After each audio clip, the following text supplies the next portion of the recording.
তওবার 2 রাকাত নামাজ পড়িও আর আল্লাহকে সামনে হাজির মনে করিয়ে বলিও, মালিক গভীর রাতে কেউ নাই, তুমি আমার মালিক, আমি তোমার সামনে হাজির, আমি তওবার নিয়তে হাত তুলেছি। ও আল্লাহ, আমার আব্বা আম্মা কেউ জানে না আমি কত বড় গুনাহগার। ও আল্লাহ, আমার ভাই বোন আপনজন কেউ জানে না আমি কত বড় গুনাহগার। আজ আমি তোমার কাছে ফেরেশ হতে চাই, পবিত্র হতে চাই, আর গুনাহ করব না। হুজুরেরা বলছে তওবার 2 রাকাত নামাজ আমি পড়ার জন্য রেডি। 2 রাকাত নামাজ পড়িয়া 2 রাকাতে 4টা সেজদা হবে। সেজদার মধ্যে যাইয়া প্রত্যেকটা সেজদায় এমনের নামাজের মতোই 2 রাকাত নামাজ, শুধু সেজদায় গিয়ে একটু ভিন্ন দোয়া। সেজদায় গিয়া প্রত্যেকটা সেজদায় তাসবিহ পড়ার পরে সুবহান রাব্বিয়াল আ'লা 3 বার পড়েন, আর 5 বার পড়েন, 7 বার পড়েন। এগুলোর পরে প্রত্যেকটা সেজদায় 3 বার হৃদয়টারে নরম করিয়া সেজদার হালাতে অন্তরেরে বুঝাইবেন, আমি জমিনে সেজদা করি নাই, আমি রহমানের কদমের উপরে সেজদা করেছি। এই বলিয়া অন্তরকে যত পারেন নত করে দুর্বল করে বলবেন, ইয়া রব্বি গফিরলি, ইয়া রব্বি গফিরলি, ইয়া রব্বি গফিরলি 3 বার, প্রত্যেক সেজদায় 3 বার। অর্থ কি? হে আমার রব, আমারে মাফ করে দাও। আমার আজকে যদি অপরাধের খবর আমার মা বাবা আপনজন কেউ জানে, প্রকাশ্যে কিছু নাও বললেও মনে মনে ঘৃণা করবে, কিন্তু মালিক তুমি কত দয়ার মাওলা, আমার হাজার গুনাহটারে তুমি পর্দা দিয়ে আটকাইয়া রাখছো। আমার খানাও বন্ধ করো নাই, ঘুম বন্ধ করো নাই, সম্মানের চেয়ার থেকে আমারে ধাক্কা দিয়া ফালাইয়া দাও নাই। অন্য নবীর উম্মতেরা গুনাহ করলে ঘুমের মধ্যে চেহারাটা পাল্টাইয়া যাইতো, আমার গুনার কারণে আল্লাহ তুমি বেজার হইয়া চেহারা পাল্টাইয়া দাও নাই। আজ এই 14 গ্রামের মানুষ ঘরে ঘরে ইবাদত করতেছে, অনেকে মসজিদে ইবাদত করতেছে, কিন্তু এখানে আইসা তোমার গোলামরা এখানে বয়ান শুনতেছে, কতই না তুমি ভালোবাসছো আমারে। ও আল্লাহ, সেই অনুযায়ী কিছুই তো তোমারে দিতে পারি নাই। আজ আমি তওবার নিয়তে হাত তুললাম, নামাজের মধ্যে হাজির হয়ে গেলাম। ও আল্লাহ, তুমি আমার জীবনের সব গুনাহ মাফ করে দাও। ও পর্দার আড়ালের আম্মা জানেরা, বোনেরা, আপনারা কত ধন্য নারী, কত ধন্য মা, নবীদের মায়ের মতো মা, সাহাবায়ে কেরামদের মায়ের মতো মা, আলেম হাফেজে কোরআনদের মায়ের মতো মা। এই দুনিয়াতে যত ভালো সন্তান আছে সব আপনাদের অবদানের কারণে। এরে আম্মা জান, আপনাদের দোয়া চোখের পানির কারণে সন্তান দুনিয়াতে ভালো হয়েছে। এসপি সাহেবের ব্যবহার ভালো, ডিসি সাহেবের ব্যবহার ভালো, ওসি সাহেবের ব্যবহার ভালো, এটা তাদের ব্যক্তিগত বাহাদুরি না, সব হলো মায়ের অবদান। ও যুবক, ওই মায়ের দোয়া ছাড়া গাইতে পারবি না রে যুবক। ওই মা বাবার চোখের পানি আর দোয়ার কারণে পরীক্ষায় ভালো নাম্বার পেয়েছো। ওই মা বাবার দোয়া চোখের পানির কারণে সম্মানের চেয়ারে বসতেছি। ওই মা বাবার চোখের পানি আর দোয়ার কারণে আজ তোমার এত সম্মান, তোমার বাড়ি, তোমার গাড়ি, তোমার এত সুন্দর সম্মানের চেয়ার। ওই মা বাবারে কষ্ট দিও না রে বাবা। ওই মা বাবার পারলে দোয়া নিও। আজকে বরকতের রাত, এই শাবান মাস, যার মা বেঁচে আছে বাসায় গিয়া মাকে বলিও, মা তোমার ঋণ জীবনে আদায় করতে পারবো না রে মা। ও কলিজার মা, তুমি আমাকে মানুষ বানাইতে গিয়া কত রাত ঘুমাইতে পারো নাই, কত রাত খানার প্লেট নিয়ে খেতে পারো নাই। আমার কষ্টে কষ্টে তোমার জীবন কাটিয়ে গেল রে মা। আমার পরে আরেক ভাই, আবার আরেক বোন, আবার আরেক ভাই, এইভাবে কষ্ট করে করে তোমার জীবনটা তুমি শেষ করেছো রে মা। এর উপরে আবার আমি মাঝে মাঝে কত কটু কথা বইলা তোমারে কান্না করাইছি। আমার কথায় তুমি কষ্ট পাইয়া গোপনে কত কান্না করেছো। আজকের একটা বরকতের রাত, বরকতের মাস। ও মা, তোমার চোখের পানি আর দোয়া না থাকলে আমি এই সম্মান পাইতাম না রে মা। মাথায় একটু হাত দিয়া দোয়া করিয়া দাও মা। আমি এত মোনাজাত দেই আমার চোখে পানি আসে না। আবার ডানে ভাবে কত বান্দা, কত যুবকের চোখে দেখি পানি। মোনাজাতে আমার চোখে পানি কেন নাই? গুনার কারণে দিলটা পাথর। গুনার কারণে আমার আল্লাহ বুঝি আমার উপরে বেজার। আমার ডানে বামে বান্দার চোখে কত পানি, মনে হয় যেন ঝর্ণার মতো পানিগুলো বের হইতেছে। আর আমি এত নিষ্ঠুর, গুনাহ করতে করতে করতে করতে মনে হয় যেন আমি মাওলার রহমতের দরজা থেকে অনেক দূরে সরিয়ে গেছি। আসলেই চক্ষু দুইটা বন্ধ করে দেখলাম আমার গুনার কারণে দুইটা হাত নাপাক হয়ে গেছে। গুনার কারণে আমার জিহ্বা নাপাক, আমার চোখ নাপাক।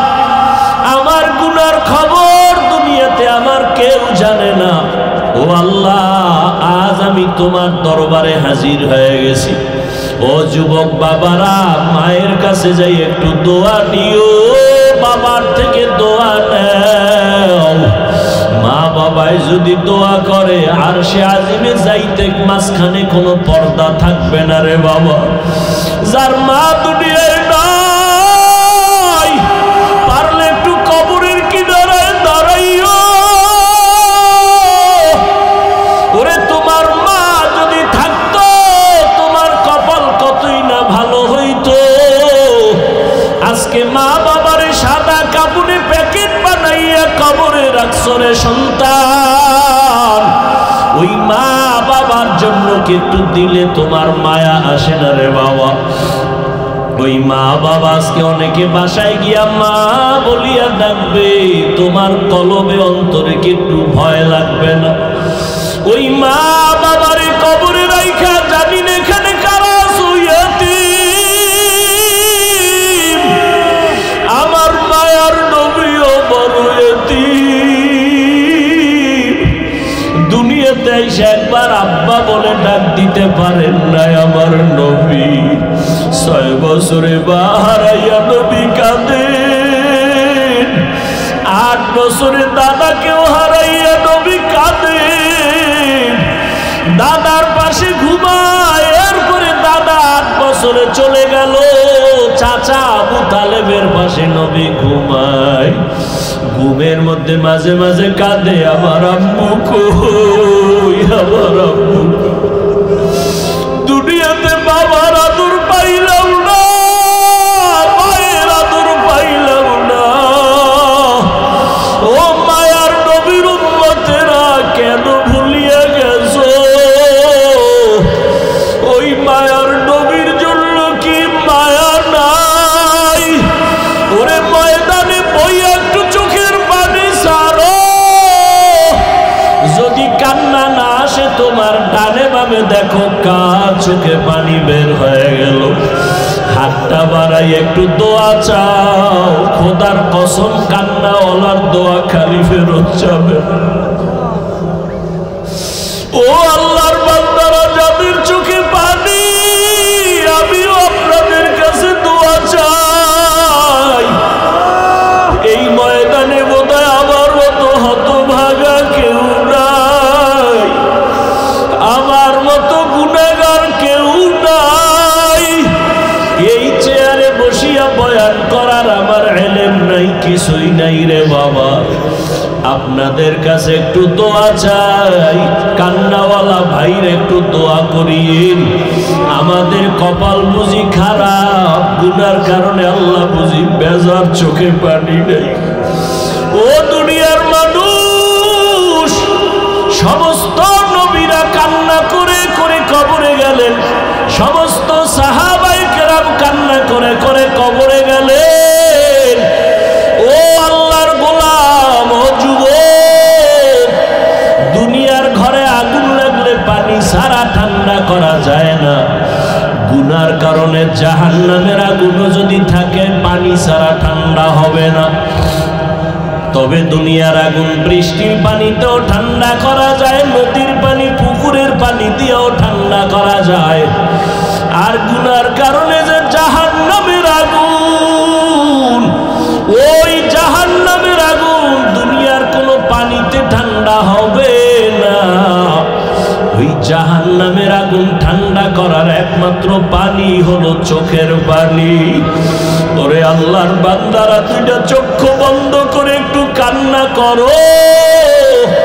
কান্না না আসলে কান্নার বাহানা করো, তাতেও সওয়াব। আমার আল্লাহকে মনে মনে বলো, হে আল্লাহ, কান্নাওয়ালা চক্ষু দান করো, কান্নাওয়ালা চক্ষু দান করে দাও। ওরে যার মা বাবা নাই, একবার আলহামদু সূরা কুল হুয়াল্লাহ 3 বার দরুদ শরীফ পড়িয়া দোয়া করিও। আর যার মা বাবা বেঁচে আছে, দোয়া নিতে ভুল করবা না রে বাবা। ও যুবকেরা, মা বাবার দোয়া নিয়ে আগাও। মাকে যদি বলো, মা আমার মাথায় হাত দিয়ে একটু দোয়া করিয়া দাও, মায়ের কলিজাটা ঠান্ডা হয়ে যাবে। মা তখন চোখের পানি ছেড়ে বলবে, বাবা আমি তোর উপরে কোনোদিন কোনো কষ্ট রাখি নাই রে বাবা, আমি কলিজা দিয়া দোয়া করিয়া গেলাম। ও যুবকেরা, ওই মায়ের না জানি কারা কাঁদাইছো, ওই মায়ের না জানি কারা কষ্ট দিছো। পায়ে হাত রেখে বলে গেলাম, ক্ষমা চাইও। মা বাবারে কষ্ট দিয়ে আজকে সারা রাত কাঁদলেও মাওলায় মাফ করবে না। অতএব ওই মা বাবার দোয়া নিয়ে আগাও, মাওলার কাছে তওবা করিও রে বাবা। আল্লাহর কাছে বিনয়ের সাথে মাথা নত করো। আর নামাজ ছাড়বা না, বেপরদায় চলবা না, রোজা ভাঙবা না। স্কুলে পড়ো, কলেজে পড়ো, চাকরি করো, ব্যবসা করো, আল্লাহর কাছে মনে মনে পাক্কা নিয়ত করো, মরিয়া গেলে যাব হায়াতের মালিক আল্লাহ, রিজিকের মালিক আল্লাহ, ইজ্জতের মালিক আল্লাহ। আর কোনো দিন দাড়ি কাটবা না, নামাজ ছাড়বা না, বেপরদায় চলবা না, আর রোজা ভাঙবা না। উলামায়ে কেরামের পরামর্শ নিয়ে চলবা, মা বাবার দোয়া নিয়ে চলবা। আল্লাহ পাক এই বরকতের রাত আমাদের ইবাদতে কাটাবার মতো তৌফিক দান করেন, আমিন। আলহামদুলিল্লাহি রাব্বিল আলামিন। রব্বানা যালামনা আনফুসানা ওয়া ইল্লাম তাগফির লানা وترحمنا لنكونن من الخاسرين ربنا آتنا في الدنيا حسنة وفي الآخرة حسنة وقنا عذاب النار সবাই জবান খুলে পড়ো রব্বির হামহুমা কামা রব্বায়ানি صغيرا رب ارحمهما كما ربياني صغيرا बता हमको तेरे राह की तरफ है तेरे राह पर चला हमको खुदाया बेगुनाह न गुज़श्त बरमा साआते बाहुज़ूरे दिल न कर दम ताअते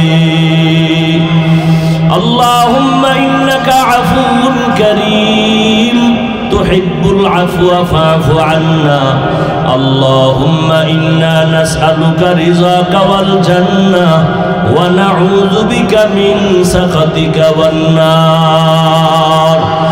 ও দয়ার মালিক, কুদরতের নজর দিয়া তাকাইয়া দেখেন, আজকে আপনার গোলামরা রাস্তায় না ঘুরিয়া কোরআনের বাগানে বসে গেছেন রে আল্লাহ। আয় আল্লাহ, এরা টাকা চায় না, বাড়ি চায় না, জাহান্নাম থেকে মুক্তি চায় রে আল্লাহ। আয় আল্লাহ, শয়তানের ধোঁকায় পড়ে গুনাহ করেছি, আজ আমরা তওবার নিয়তে হাত তুলেছি, আর গুনাহ করব না রে মালিক। মেহেরবানি করে আমাদের জীবনের সব গুনাহগুলো মাফ করে দেন আল্লাহ। ইন্না আনজালনাহু ফি লাইলাতিন মুবারাকাতিন, আমি আল্লাহ কোরআনকে অবতীর্ণ করেছি বরকতময় রাতে। ইন্না কুন্না মুনজিরিন, নিশ্চয়ই আমি আমার পক্ষ থেকে ভয় প্রদর্শনকারী বা করাই। নবীজির একটি হাদিস পড়েছি, আলী রাদিয়াল্লাহু তাআলা আনহু থেকে বর্ণিত। হযরত আলী রাদিয়াল্লাহু তাআলা আনহু বলেন, নবীজির থেকে নবীজি ইরশাদ করেন, ইজা কানাত লাইলাতুন নিসফি মিন শাবান, শাবানের মধ্যরাত যখন তোমাদের সামনে উপস্থিত হয়, শাবানের মধ্যরাত 14 তারিখের দিন যাইয়া রাত, ফাকুমু লাইলাহা আসুমু নাহারাহা, রাত জেগে ইবাদত করো, পরের দিন রোজা রাখো।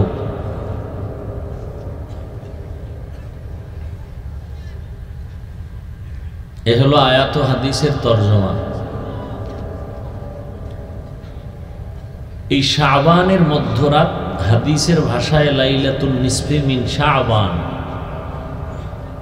এটাকে লাইলাতুল বারাআত বলে বা শবে বরাত বলা হয়। হাদিসের ভাষা লাইলাতুল নিসফি মিন শাবান, শাবানের মধ্যরাত হাদিসের ভাষা। আরবিতে বলে লাইলাতুল বারাআত, পবিত্র রাত। ফার্সি ভাষায় বলে শবে বরাত।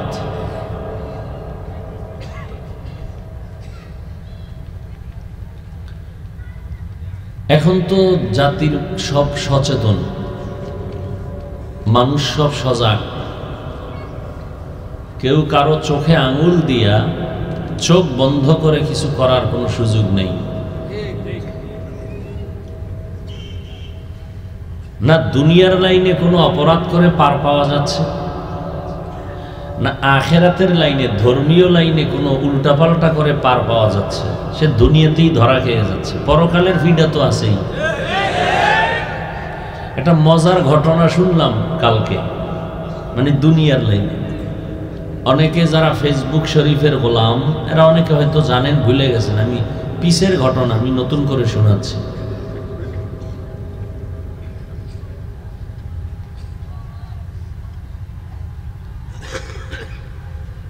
একটা মেয়ে বিবাহের সিঁড়িতে পাও রেখে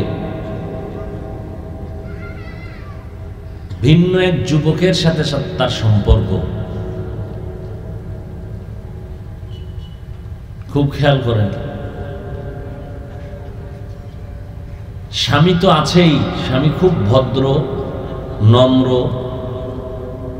একটা প্রতিষ্ঠানের স্কুলের মাস্টার, খুব সুনাম তার। মেয়েটা একটু চরিত্রের দুর্বলতা, ওই যুবকের সাথে সম্পর্ক আগের থেকেই। এই যুবকেরা ভালো করে শোন, কপালে বিয়া আছে আর না আছে শুনে যা।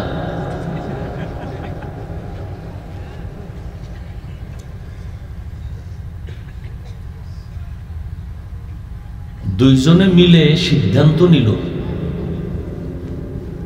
বিশেষ করে এখানে বেশি ভূমিকা রাখছে মেয়েটা, স্বামীকে জবাই করবে।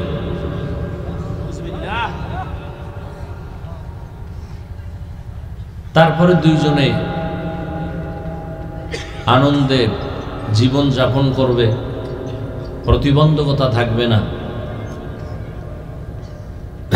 কখন মারবে খুব সুযোগ খুঁজতেছিল,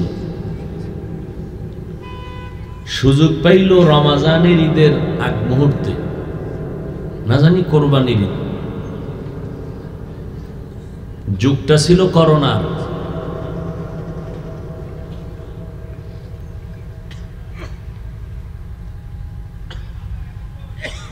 তো বালিশ চাপা দিয়া রাতের বেলা দুধের মধ্যে ঘুমের ট্যাবলেট দিয়া দুধ পান করাইয়া স্বামীকে ঘুমায় পড়ায় দিছে। ভোর রাতে ওই মেয়ে যুবক শ্বাসরুদ্ধ করে ওকে মেরে ফেলছে। ওরা নিজেরা কৌশল করে অপকৌশল করে ঘোষণা দিল যে সে দুধ পান করেছে, কাঁঠাল খাইছে, আরো কি কি বইলে বলছে, সে নিজে স্ট্রোক করে মারা গেছে। যাক, দাফন করেছে। করোনা চতুর্মুখী একটা ভয়ঙ্কর হালাত।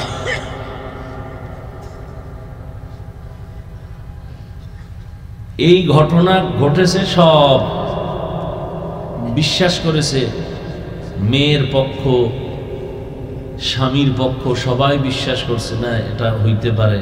চুপচাপ, কারো অন্তরে সন্দেহ আসলেও আল্লাহ পাক যা জানে।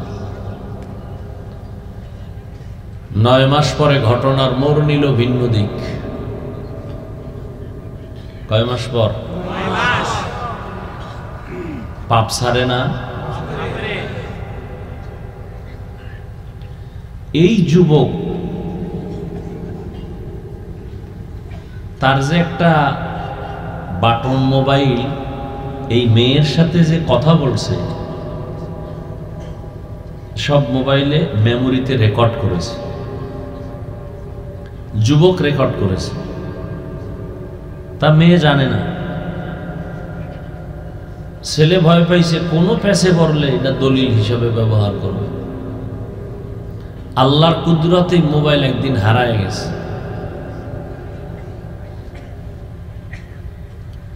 পাইছে এক গ্রাম্য ব্যক্তি রাস্তা কুড়াইতে গিয়া।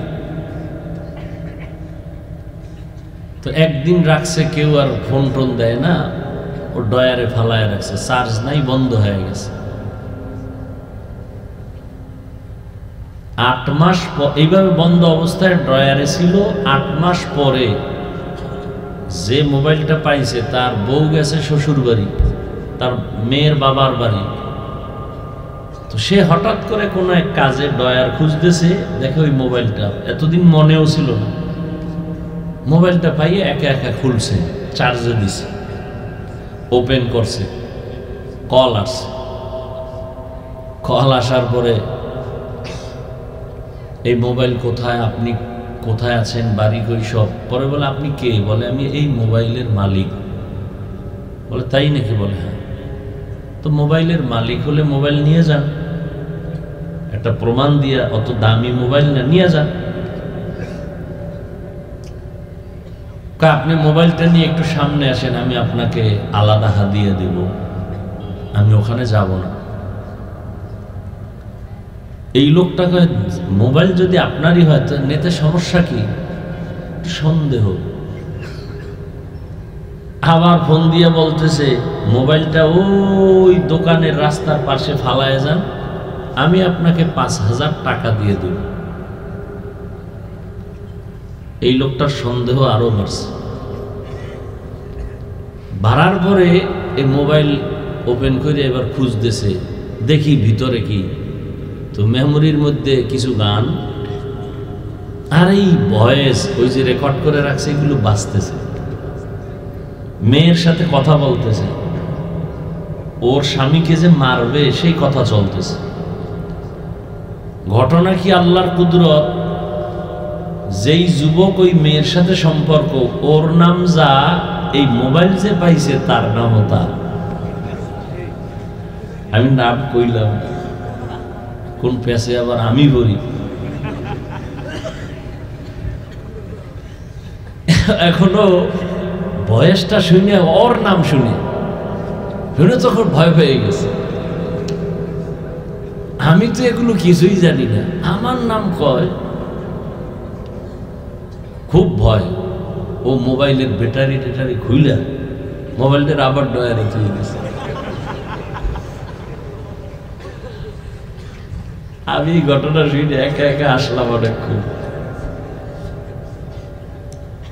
পরে ওর এক বন্ধু, খুব কাছের বন্ধু, গ্রামের কোন এক দোকানে দোকানদারি করে, ওরে গিয়ে গোপনে বলছে, ভাই বন্ধু এই খবর। তাই নাকি? তো মোবাইলটা নিয়ে আয়। ওর হাতে দিছে। ও ওই রেকর্ডগুলো শুনে, ছেলেটা একটু শিক্ষিত দোকানওয়ালা, শুনে এরপরে ঠিকানা লইল, লইয়া শুনে হ্যাঁ ওই এলাকায় একটা মার্ডার হয়েছে 9 মাস আগে। তো ওই ছেলে যে মারা গেছে মাস্টার, তার ফ্যামিলিকে বলল যে আপনার তো এমনি মরে নাই, পেছনে কাহিনী আছে।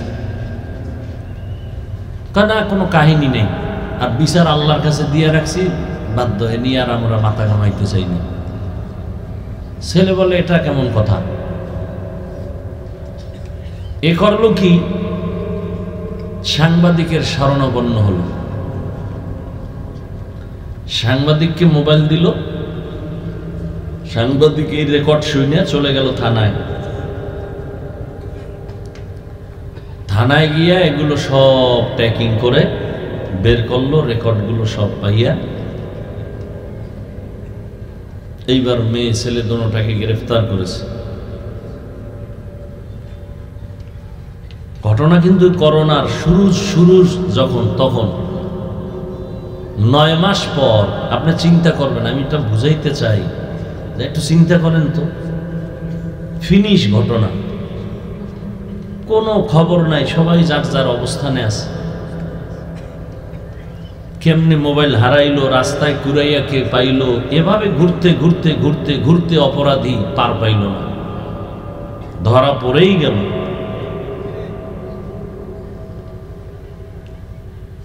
এইভাবে অহরহ ঘটনা ও দুর্ঘটনা হচ্ছে, ধরাও খাইতেছে। একজনের মাইরা আর একজনে আরামে খাবে, কিন্তু পরিণাম ফল তার জেলখানা, পরে ফাঁসি। এই একটা মানুষে ভাবে না যে ওই যুগ নাই, কেউ অপরাধ করে পার পাবে না, যত বড় কিছু হোক, ও সরকার দলের হোক আর বাইরের হোক, সীমা লঙ্ঘন করার পরে দুনিয়াতেই ধরা খাইতেছে। যাদের ছায়ায় আছে তারাই ওরে ধরতেছে।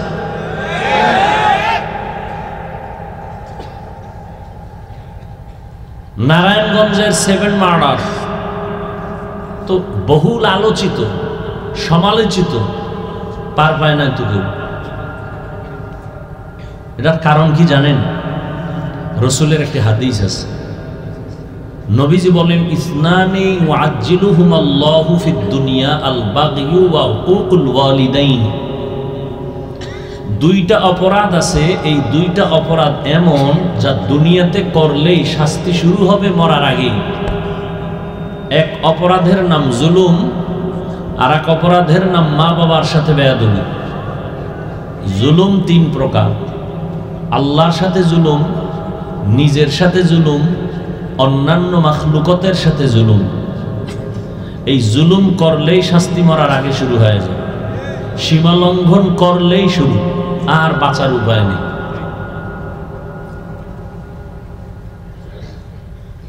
এইভাবে ধর্মীয় লাইনও কেউ কিছু গায়ের জোরে করে যাবে, সেই দিন আর নাই।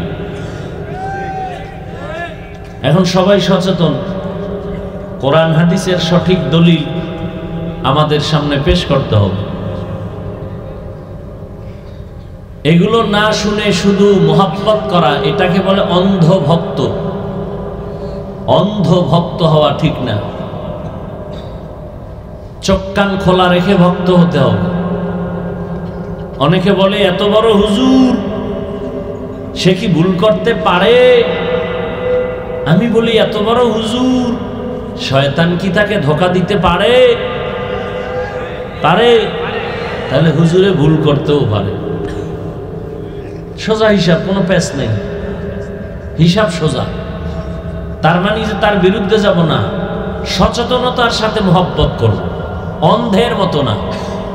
কি নামাজে আপনার কঠিন কলিজার মুরব্বি দাঁড়াইছে ইমাম, আপনি পেছনে মুক্তাদি, আপনার পীর সাহেব, না হয় আপনার কলিজার শিক্ষক, না হয় আপনার বাবা, নামাজের মধ্যে ভুল হতে পারে? পারে না? এখন ভুল হয়েই গেছে। এখন আপনার শিক্ষক, আপনার পীর অথবা আপনার আব্বাজান ভুল করছে, আরে কেমনে লোকমা দেই, এটা বেয়াদবি না? কি নামাজের ইমামতিতে আব্বায় ভুল করলে এখন লোকমা দেওয়া বেয়াদবি না? দিতেই হবে। আচ্ছা, লোকমা দেওয়ার পরে যদি আব্বায় না মানে, তাহলে নামাজ ছেড়ে দিতে হবে। নামাজ ছেড়ে দিতে হবে। এখন ভুল ধরাইয়া দেওয়া, লোকমা দেওয়া, এটাকে যদি কেউ মনে করে এটা একটা পোলা হইল, এটা একটা ছাত্র, কত বড় বেয়াদব যে ওস্তাদের ভুল ধরে ফেলাইছে, তাও নামাজের ভিতরে। সাহাবায়ে কেরাম করেন নাই? তাহলে বাতিলের বিরোধিতা করা অথবা আপনের মধ্যে কোনো ভুল করলে ধরাইয়া দেওয়া, এটা সুন্নতে নববী। আল্লাহ আমাদের সবাইকে কবুল করেন, আমিন।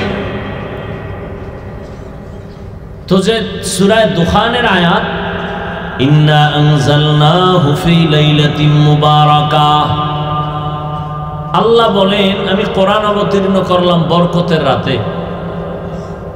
এই মুবারক রাত্রের দ্বারা অনেক মুফাসসিরিনে কেরাম উদ্দেশ্য নিয়েছেন লাইলাতুল কদর। আর এটা তো সত্য যে লাইলাতুল কদরে আল্লাহ কোরআন নাজিল করছেন, এটা তো সত্য।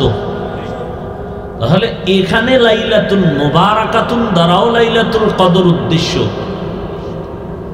কিন্তু ভিন্ন মুফাসসিরিনে কেরামরা বলেছেন না, এখানে লাইলাতুল মুবারাকা অর্থ হলো লাইলাতুল বারাআত, যেটাকে আমরা শবে বরাত বলি। এখন প্রশ্ন, এই উঠবেন না কেউ, শুরু করতে পারলাম না, ব্যারাম শুরু হয়ে গেছে। শুরুতে বলছি না আজকে কাম হিসাব করে করবেন, আজকে যা করবেন এক বছরের লিস্টটি কিন্তু ওইভাবে ঠিক হয়ে যাবে। যারা বিড়ি টানবেন হুশ করে টাইনেন, এক বছরের হিসাব।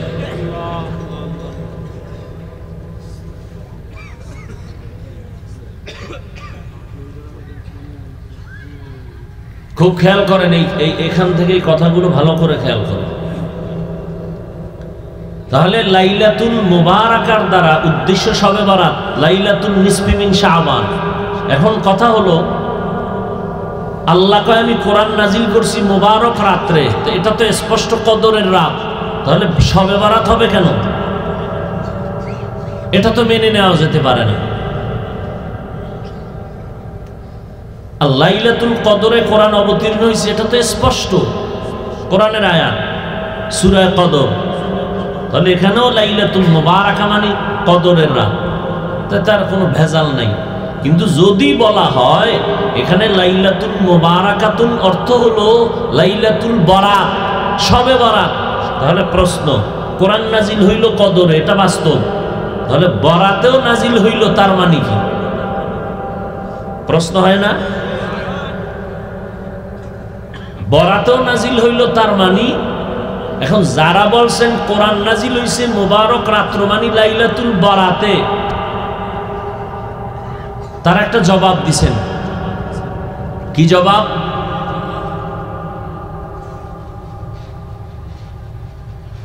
যে দুনিয়া, একটা উদাহরণও টেনেছেন, দুনিয়ার যারা দেশ পরিচালনা করেন তারা কোনো কিছু সমাজে বাজেট যখন করেন কোনো বিষয়ের, কোনো কাজের, ওই বাজেট করার ক্ষেত্রে তারা পূর্ব প্রস্তুতি একটা মিটিং করেন, সিদ্ধান্ত নেন, বাস্তবায়ন পরে হয়। সিদ্ধান্ত আগে হয়, বাস্তবায়ন। কোরআন নাজিল হইছে কদরের রাত, কিন্তু সিদ্ধান্ত হইছে বরাতের রাত। কথা বুঝেন নাই? কোরআন নাজিলের সিদ্ধান্ত আল্লাহ নিছেন এই বরাতের রাতে, আর বাস্তবায়ন করছেন কদরের রাতে। এক জবাব। দ্বিতীয় জবাব হলো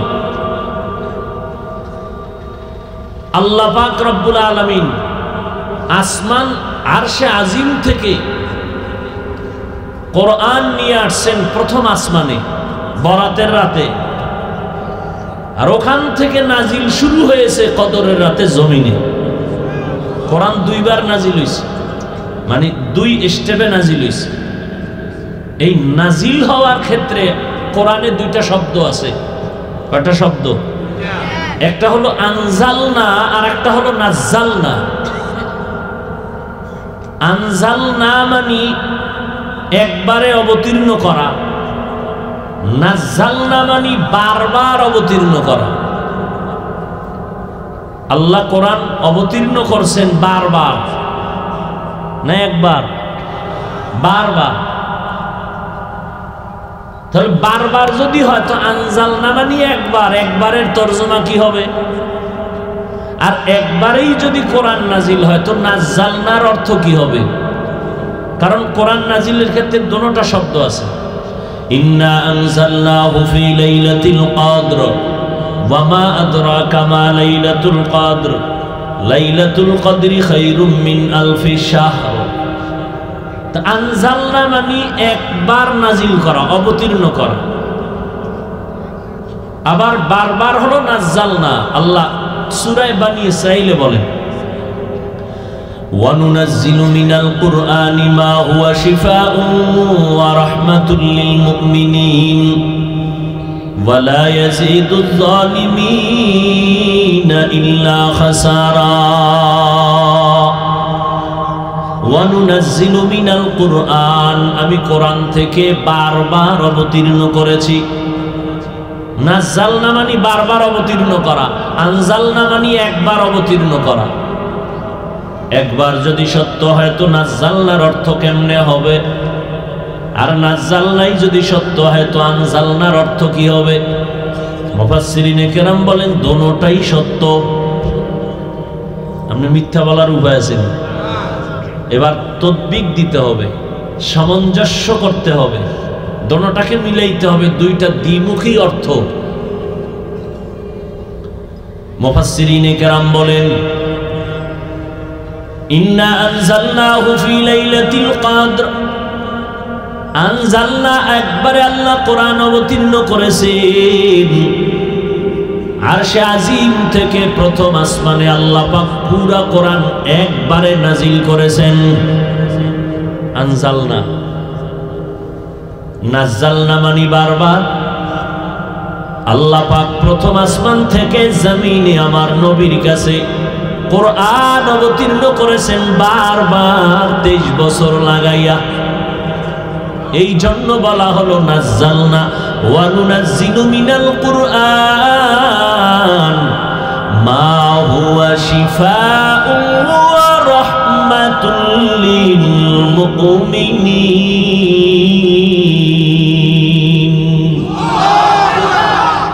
বুঝেননি? যা বলি বুঝেননি? আমার পেস্টাস লাগাইবেন পরে যা। বাঙালি লিখতে না জানলো মুসবার জম, প্রশংসা না করতে পারলো বদনাম করতে বিসমিল্লাহ কয় না। হ্যাঁ, কুয়াতে নে কি নাদারি বদমকুন বরওয়াজুদে খদসতম বে হদ মকুন। আমি কয়টা ঝামেলার কথা কিন্তু আস্তে আস্তে আস্তে আস্তে সমাধান করে আসছি, কিন্তু মনে আসেনি? এক নাম্বার ঝামেলা, কোরআন নাজিল হইছে কদরের রাত। তাহলে এখানে মুফাসসিরিনে কেরাম যারা নিলেন লাইলাতুল মুবারাকা মানে বরাতের রাত, একটা প্রশ্নের সমাধান দিছিনি? দিছি, মনে আসেনি? সিদ্ধান্ত হইছে বরাতের রাতে, বাস্তবায়ন হইছে কদরের রাতে। আর প্রশ্ন আছে? নাই। এইবার কইবেন তাহলে এই যে বুঝলাম, ঠিক আছে, কোরআন নাজিল, সিদ্ধান্ত নিছেন বরাতের রাতে, বাস্তবায়ন হইছে কদরের রাতে, ঠিক আছে, তা কদরের রাতের মর্যাদা বরাতের রাতের এত মর্যাদা কেন? এদিন তো আর সিদ্ধান্ত নইছে মাত্র, তাহলে এই রাতের তার মর্যাদা এত হতে পারে না।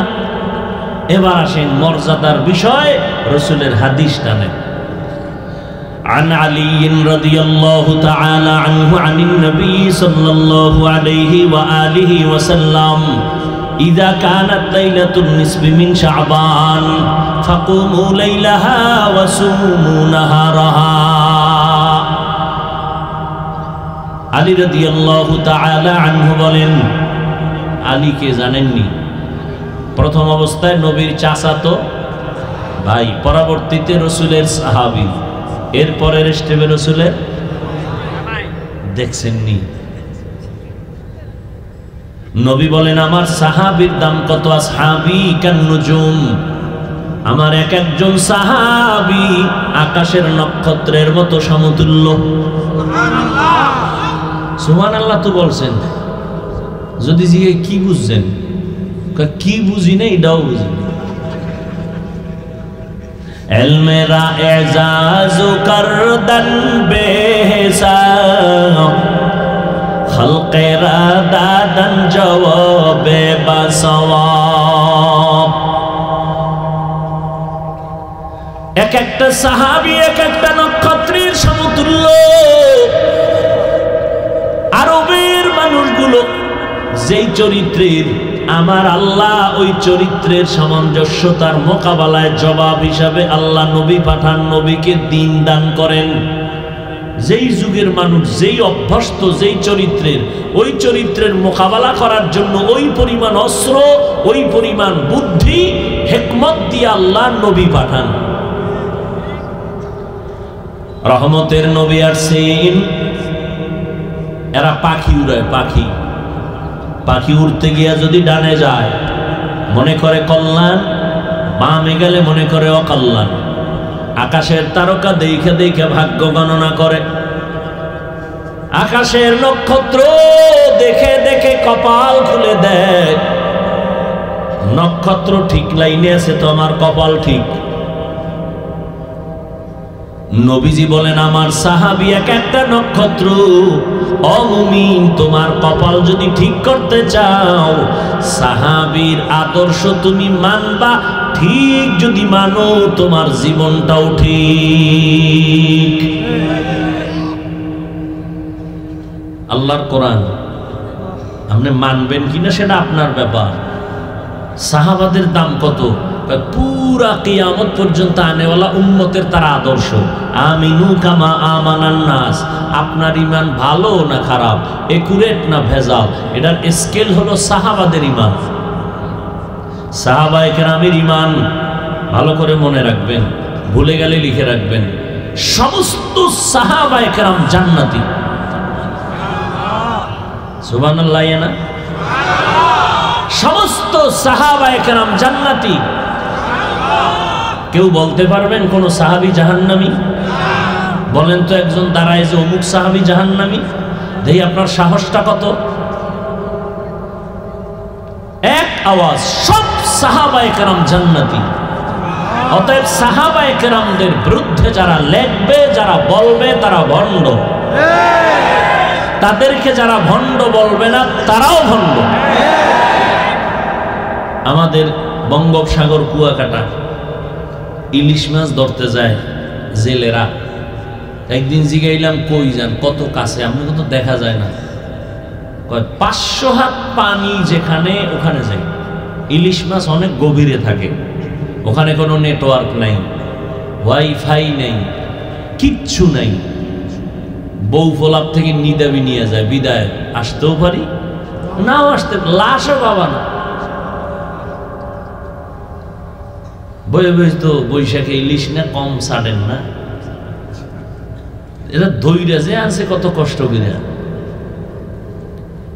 আচ্ছা বললাম তাহলে ওখানে তুফান বাতাস কত কিছুই ভয়, আপনারা কিনারাও থাকেন না, দেখেন না, তো আসেন কেমনে? নক্ষত্র দেখে দেখে আমরা পথ নির্ণয় করি, নক্ষত্র দেখে দেখে আমরা সমুদ্র বন্দরের পথ নির্ণয় করে সঠিক পথে যাই। ও মানুষ, তোমার মত তোমার পথ ঠিক করবা সাহাবাদেরকে নক্ষত্র মাইনা। এজন্য নবী বলেন, আমার আগে নবী ছিল মুসা নবী, ঈসা নবী, তাদের উম্মত হলো বনি ইসরাইল। এরা এত চালাক, বেশি চালাকি করার কারণে এরা নিজেদের মধ্যে হিংসার দলাদলিতে ৭২ দল হয়ে গেছে। নবী বলেন আমার উম্মতের মধ্যে আরো একটা দল বেশি হবে। টোটাল কত? ৭৩। কুল্লুহুম ফিন্নার, সব জাহান্নামে যাবে, সব ইল্লা মিল্লাতান ওয়াহিদা, এক দল জান্নাতে যাবে, এক দল জাহান্নামে যাবে না। কিলা মান হিয়া ইয়া রাসূলুল্লাহ, নবীজিকে সাহাবায়ে কেরাম বললেন যেই দলটা নাজাত পাবে জান্নাতে যাবে ৭৩-এর মধ্যে ওই দলটার পরিচয় দেন। ক্বালা, নবী বললেন মা আনা আলাইহি ওয়া আসহাবি, আমি মুহাম্মদ যেই আদর্শের উপরে আছি এটা মানলেই জান্নাতে যাবা, এটু বললেই তো হইতো।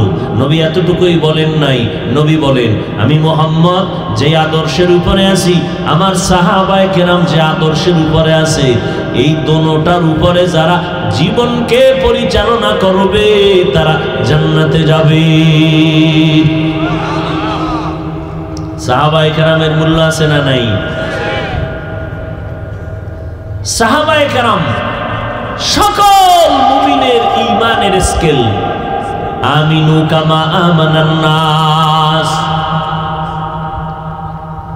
তাহলে লাইলাতুল বারাতের বরকত, পয়গম্বরের একজন নক্ষত্র, একজন সাহাবী, একদিকে তার চাচাতো ভাই, অপর দিকে তার সাহাবী হযরতে আলী 7 বছর থেকে 12 বছর, এর মধ্যে নবীর হাতে হাত লাগাইছেন। কয় বছর থেকে? 7, কেউ বলছেন 12, কেউ বলছেন 10। এই বয়সে গিয়া নবীর হাতে কালেমার পতাকা উড্ডীনের শপথ নিলেন হযরত আলী। এখন চাচাতো ভাই ছিল, এখন কালেমার শপথ নেওয়াতে কি হইছে? সাহাবী। এরপরে হবে কি? জামাতা হবেন। তাও কেমন জামাই? নবীর কলিজা হলো ফাতেমা রাদিয়াল্লাহু আনহা। নবীর 4 কন্যা, এর মধ্যে কলিজা, নবীকে আমার কলিজা কে? ফাতেমা রাদিয়াল্লাহু আনহা। বর্তমান দুনিয়াতেও রহমতের নবীর আওলাদ আর বংশধারাটা এখনো বেঁচে আছে, ধারাটা চলতেছে ফাতেমা রাদিয়াল্লাহু আনহার দ্বারা। নবী বলেন যে ফাতেমারে কষ্ট দাও, সে আমি মুহাম্মদের এই কষ্ট দাও। ওই ফাতেমাকে রহমতের নবী চয়েস করে হযরত আলীর হাতে দিলেন। আলীর ব্যাপারে নবী বলেন আলীর মেধা কত জানো, আলীর দাম কত জানো? আনা দারুল হিকমা ওয়া আলিয়ুন বাবুহা, আমি মুহাম্মদ হলাম ইলম ও হিকমতের ঘর, আর এই ইলম ও হিকমতের ঘরের দরওয়াজা হলো আমার আলী।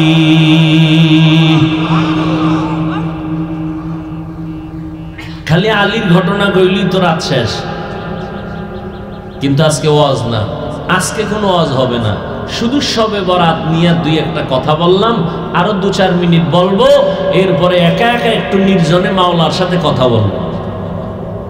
আপনাদের ইচ্ছা নাই? বন্ধুর সাথে বন্ধুর মোহাব্বতের মিলন মেলা কি ওপেনে হয় না গোপনে হয়? সেক্ষেত্রে কি রাত্র নিরাপদ না দিন নিরাপদ? রাতের মধ্যে কি প্রথম রাত না মধ্যরাত না শেষ রাত? অতিও গভীর হয় রজনী যখন নীরবে প্রভুর নাম জপিও তখন, প্রভুর করুণা যদি পাইবারে চাও, গভীর রাতে উঠে প্রভুর গুণগান গাও। সবাই ওই রাইতে গুনগুন গুনগুন করে আল্লাহর সাথে কথা বলে। আল্লাহওয়ালা যারা তাদের বাড়ির পাশে দেওয়ালে দাঁড়াইবেন, দেখবেন মৌমাছির মতো আওয়াজ হচ্ছে ভেতরে, কান্নার আওয়াজ। এমন একজন নবী নাই ভোর রাতে মালিকের সাথে কথা বলেন নাই, এমন একজন সাহাবী নাই ভোর রাতে মালিকের সাথে কথা বলেন নাই। যত আল্লাহওয়ালা, আল্লাহর প্রিয় বান্দা প্রিয় হয়েছে ভোর রাতে আল্লাহর সাথে লাইন লাগাই। কারণ আল্লাহ ফজরেও আসেন না, জোহরেও আসেন না, মাগরিবেও আসেন না, আসরে আসেন না, এশায় আসেন না। বান্দাকে দেওয়ার জন্য আমার আল্লাহ আসেন কখন? শেষ রাত। যাদের লাগবে তারা চাইবেন, যাদের লাগবে না তারা ঘুমাইবেন, আর অভিযোগ করবেন আল্লাহ দিল না রে, চাইলাম দিল না রে। অথচ আল্লাহ প্রতিদিন দেওয়ার জন্য আসেন। এমপি সাহেব প্রতিদিন দেয়নি, চেয়ারম্যান দেয়নি। পৃথিবীতে এমন একটা লোক আছে যে প্রতিদিন দেয়, আর সে দিবে কি? দিতে দিতে গেলে তো সে নিজে ফকিন্নি হয়ে যাবে। আর আমার আল্লাহ তো প্রতি মুহূর্তে দিবেন, কারণ আল্লাহর কোনো অভাব। ইয়া আইয়ুহান নাস আনতুমুল ফুকারাউ ইলাল্লাহ ওয়াল্লাহু হুয়াল গনিয়্যুল হামিদ।